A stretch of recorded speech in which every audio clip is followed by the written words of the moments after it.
Hello, everyone, and welcome back to the Premiership Quarter. Today, I'm going to be doing a video all about Essendon.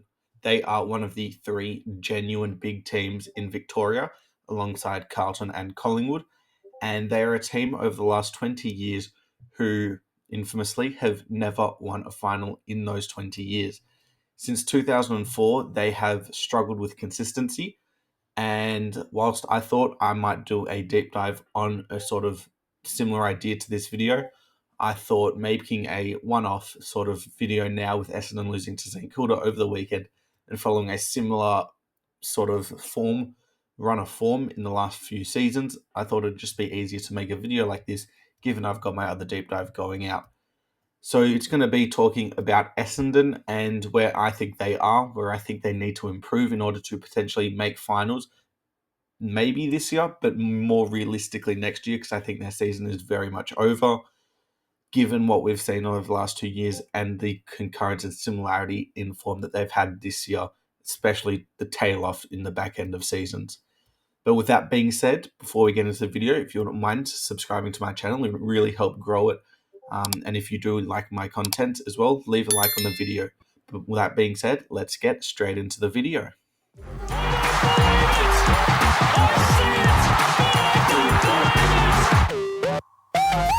It came up behind him like a librarian.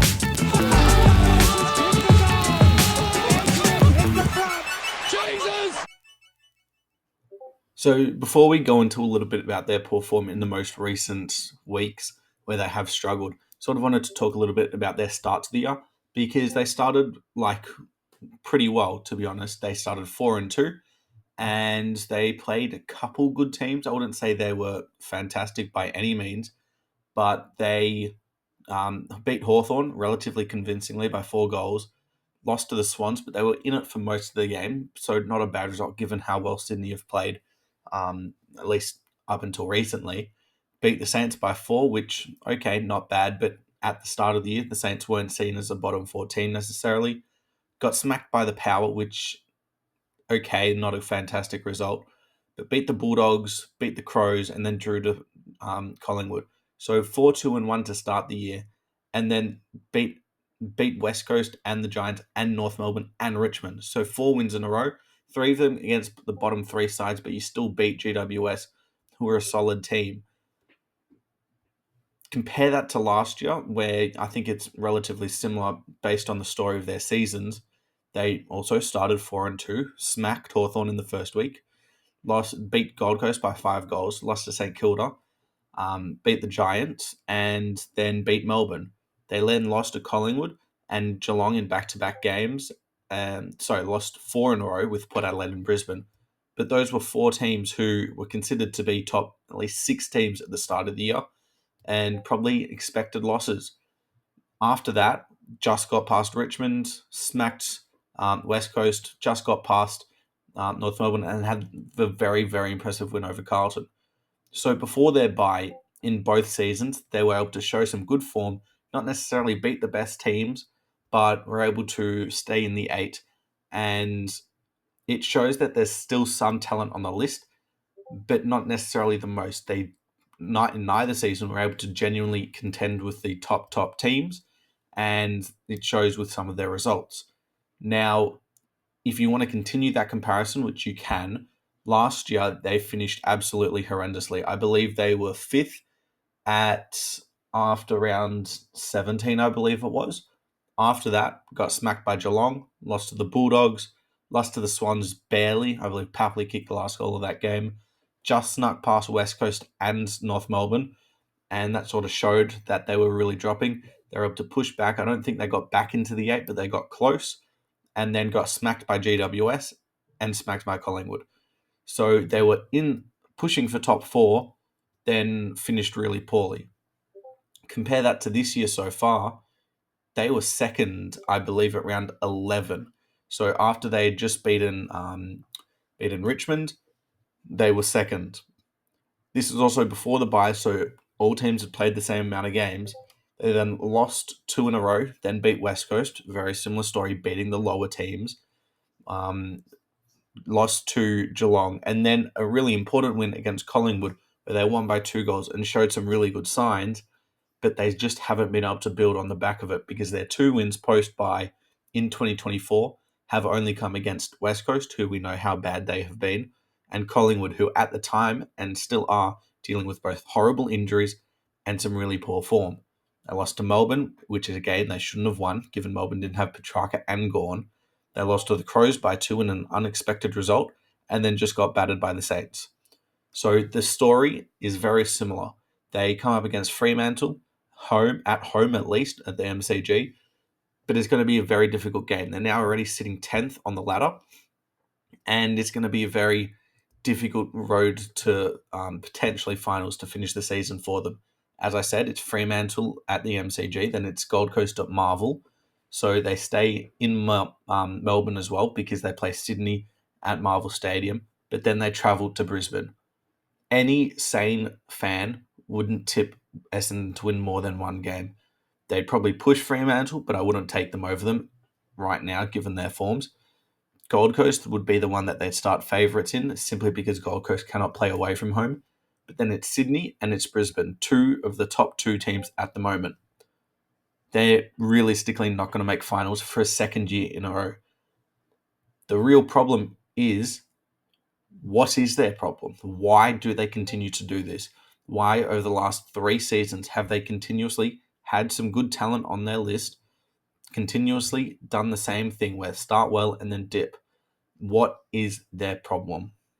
The 2 things that I have seen the media portray as the 2 biggest problems and the 2 biggest reasons as to why Essendon have struggled to continue their form and have struggled to make finals and win them in the last few years has been the list build and the talent on their team, as well as the mentality of the side. And I think both points are extremely valid. Now, I don't think the list build should be as much of a factor as it has been in the past because of what they did in the off-season. Now, I never rated any of those pickups outside of necessarily Dersma, but that doesn't mean they're still improvements over what the list had. If you look at Mackay, he's a huge upgrade over Zerk Thatcher anyway, but is he enough to genuinely make you contend for the finals? I didn't believe so at the start of the year, and it's now showing up. They have not utilised him properly. They haven't utilised him, Ridley, and Laverde as their 3 keys correctly. They've tried to push Mackay up the ground and try to leave Laverde as the deepest key defender, and it hasn't worked. They haven't allowed Ridley to really establish his game in the AFL landscape because I think he's a fantastic player. He's got some huge talent and a lot of potential. They just haven't harnessed it properly. I think he could very well become a James Sicily type. Maybe not as much of a leader as he is, but certainly in terms of their play style, I think they're very similar because they're both medium-sized defenders, great readers of the ball in the air, and they're fantastic intercept markers, that can also lock down their opponent when needed to. They don't utilize him the same way that Hawthorn utilized Sicily, and that's a big problem for them. He has dealt with injuries, sure, but I don't think it's fair to say that that's the only thing that's held them back. If you look at their other pickups, Goldstein, who has certainly played a role for them this year, but he's more of a short-term fix to try at the start of the year, limit the impact that Draper with his injuries sort of had. And I honestly think he's probably been better than Draper this year, which, if you're Sam Draper, I think it's not a good sign. He got absolutely torched by Rowan Marshall on the weekend, and I think if he wants to be a future part of this team, then he needs to pick up his game. The other 2 they picked up, I'm still a fan of Dersma. I think he's a good young piece that he wanted to be at Essendon, and he can potentially be in this team for the next 5-6 years. I see him as part of it. He's been able to be a goal-scoring winger, which is a good sign, and he's a very strong aerial threat. But the last piece is Jade Gresham, and as a St Kilda fan, I was never a fan of him. I think he's had a good couple years at St Kilda, but that was before the injuries. It was before his back injury and his Achilles injury. He missed both of 2021 and 2020 with those injuries, made his way back slowly in 22, and then I didn't think he was very good last year for St Kilda. He is a small forward who, at times, if you really are desperate, you chuck in the midfield.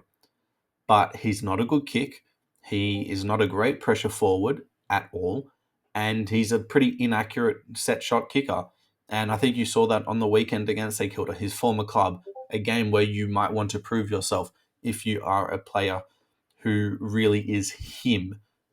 He is a short term fix that, in my opinion, has ruined the short term career of Archie Perkins.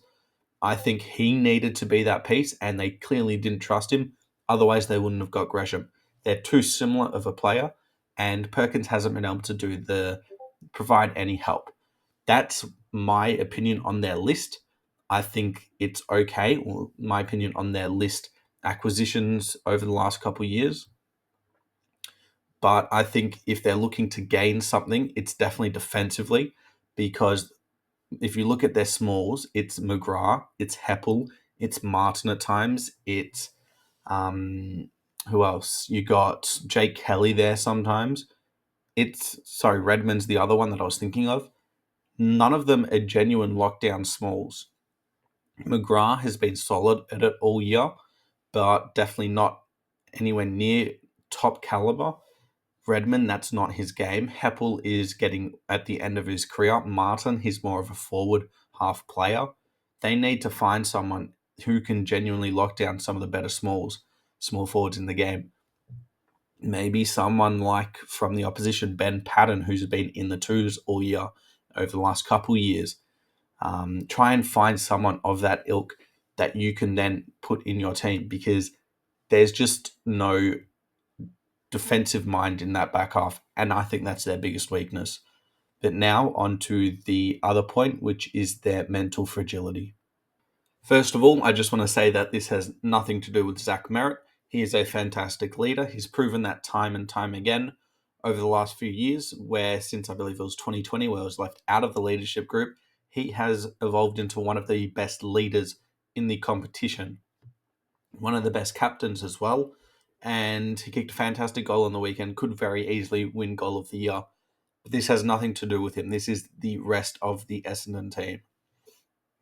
Now, I thought about calling them potentially weak-minded, and it sounds very harsh, but I think a lot of their players do not have that genuine urge, that competitiveness that drives a lot of other players, and I think there's a bit of weakness in them, and it shows when not everyone is giving their 110% every single week through every minute of every quarter.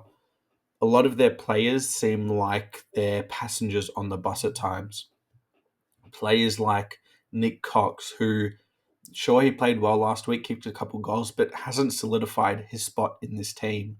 If we want to be really harsh on this Essendon team, which I think not necessarily super harsh, but at least very critical of this team, which I think we can given how they've performed over the last few years and how disappointing they have been, how many genuine leaders would you see in their team on a weekly basis? Looking at their team against St Kilda, Ridley, I think, is very good. Maybe not a genuine leader, but certainly an impactful player. Mackay, I don't think he's a leader. Laverde, a passenger, especially with how poor he was on the weekend. Martin, solid player, but just more of a statistical player rather than a true impact player. Redmond, very poor on the weekend, has had a couple good seasons, but outside of that, I think he potentially could be moved more up the ground and provide a better connection inside 50, because I think that's a bit of a problem with Essendon alone. They rely a lot on contested marks, hence why they continue to bring in Peter Wright. Andy McGrath is a leader, but I just think he is utilized a bit incorrectly because they don't have that lockdown that I was talking about. Mendy, not a leader. Dylan Shield came back in a couple of weeks ago and he's been all right. Dyson Happel, leader, but coming to the end of his career, so not the player he was. Stringer, definitely not a leader. Nate Caddy, youth player. Sam Durham, very, very good player, and I think he's there for the future. He's one that has that competitive edge that you really want to drive your team. Langford was horrible on the weekend, and aside from last year, he's just been someone who's been in the team and hasn't really locked down anything. Harrison Jones, young player, and I like him, but again, they've tried to play him in different positions because he hasn't been able to lock down anything. Jade Gresham, everyone knows I'm not a big fan of him. Sam Draper, I've talked about. Jai Caldwell, I think he's really good, but still pretty young. Zach Merritt, we talked about. Big one for me is Darcy Parish. What can you get out of him? Because he had a really solid year in 2021 when Essendon made finals. But aside from that, he has struggled with injury. He's on a relatively large contract, and he hasn't really provided too much for Essendon. He's not the contested beast. He's not the outside damage player, and he's not a fantastic ball user. So, what are you getting out of him? And he's certainly not a leader. At least he hasn't shown to be one. Nick Cox, I mentioned. Peter Wright. A lot of talk has happened about him and how poor he's been. And then we also got Xavier Dersma. So out of those players, I think I named maybe five who are genuine leaders and seem to be in this team for the future. Like that's not acceptable. I think you need to potentially play some of the younger players who are hungry and are really going to strive for success in this team for the future. Players like Elijah Tsardas.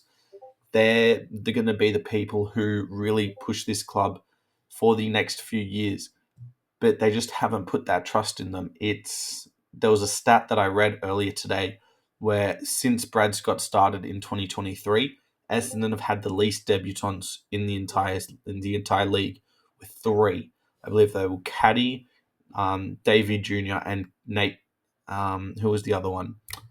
Can't remember who the other one was. But to have only three in that span of time, I don't think is good enough because it's still a relatively young outside team. Like a lot of their players that they are going to potentially fill the spots with are on the outside. You've got Owen Davey Jr. in the twos. He could very well be in this team over someone like a Jade Gresham based off of form if you want to push this team. Elijah Tardis could he potentially be in over Darcy Parish, who just shouldn't have been in the team with only 1 week back. There's just a lot wrong with this team, and the fact that we've seen it over years with the same sort of story, I think is really disappointing. Essendon fans are obviously frustrated with the club, and I don't think firing Brad Scott is the right decision. He hasn't necessarily been the best coach in his tenure, but I think that you need to find something else that you can use as a scapegoat because there's obviously something wrong. And we've seen with Dodoro, I think he was going to leave at the end of last year. Now it's potentially end of this year. Who's their list boss? He needs to leave because just a new face, a fresh face at the club will certainly help. And I think that after six coaches in 11 or 12 years, something else needs to change. And don't blame it all on Brad Scott because it's not his fault. I think Essendon have a lot of other troubles that they need to fix before they go to their coach. And you just need to be a bit more patient. I know it's a tough thing to say when you've gone 20 years without winning a final, but a lot of your success in recent years have come after winning against poorer teams, not necessarily being an actual genuine top eight team, but only getting their due to an easier fixture. We've seen it at the start of this year, where I believe the only team they beat inside the eight when they played them was Collingwood and GWS, both teams who we saw after that really struggled with their form. And so just sort of take a step back, really, as an Essendon fan, and potentially Brad Scott as well, take a step back and just review things a little bit better. So, what's there to look out for as an Essendon fan in the back end of this year? As I mentioned, they've got a really tough draw coming up against three, I believe, top four teams at the moment. So, I don't think they're going to be making finals, but at least look for consistent performances. Look for when your team has just conceded 3 goals in a row, how they respond. Do they really lock in and really fight and become hungry for the ball and tackle hard? Because I don't think they've done that. They've allowed teams to go on big runs in the last couple of weeks. Saw Adelaide kick 8 or 9 goals on them. St Kilda kicked 7 goals in the third quarter. So, do they have that response in them? I think they need to show it. They've still playing 3 games in Melbourne in the next 3 weeks, so they're going to have the ability to showcase what they want to respond to their fans. Because their fans do always rock up. They've been pretty good so far this year. They really need to fight for this team, and I think that they can definitely beat Fremantle this week. I think they're probably 1 in 5 chance to win, because I still think at their best they can play some very exciting footy, but they just haven't found it on a consistent basis. I think you also need to potentially play some younger players, as I mentioned, get some youth and some drive in this team because they've completely missed it with some of their older players. I also think by the end of the season, don't re-sign Jake Stringer. Just move on from him. It's time. He just hasn't hit that same straps. Also, the same thing with Dylan Shield. Just move on with it. Reset a little bit. But that's going to be the end of this video. If you did enjoy it, please hit the like button. It really help grow this channel. If you like this type of content, please subscribe to my channel. It really help grow it. And I want to hit 50 subscribers by the end of this year. That's my goal. And we're really getting close to that. I believe we're at 36 or only 14 more. And really, I'd really appreciate it if you do subscribe. Leave your thoughts as well on Essendon and their couple recent seasons in the comments below. But thank you very much for watching, and I'll see you all next time.